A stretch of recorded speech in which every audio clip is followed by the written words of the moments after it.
men şu apaňyzy syýlagana ýaxşy işlerden aldım.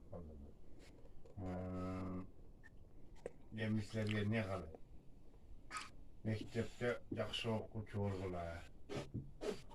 Bir şey olganda ýaxşy adam bolgular. Şu demişlerge bir galarym bir işler gördük koymalar.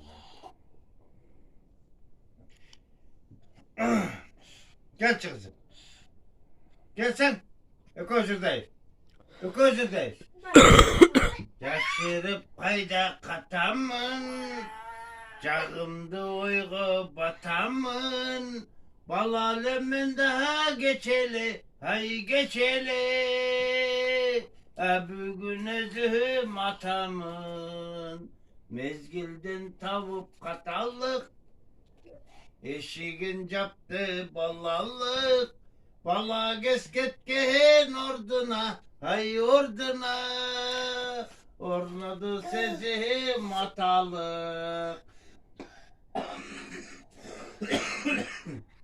Tun kızım günde cansa deyip, apasını okşayıp kalsa deyip, ekulu mertehe boy getip, özümdü cazbahı tartsa deyip, balkıgan balaha gülükkün, vakıtı meniliyimdir, baldardın süygen apası, vakıtım meniliyimdir.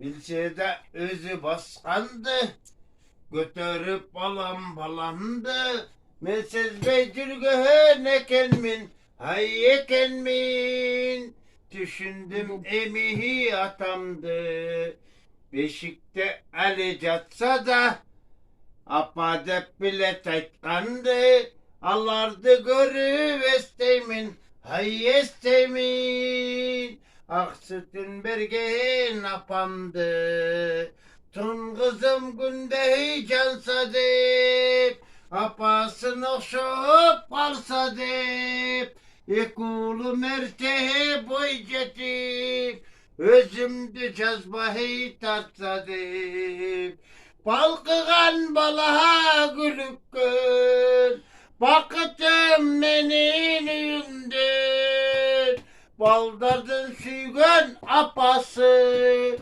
vakıtımız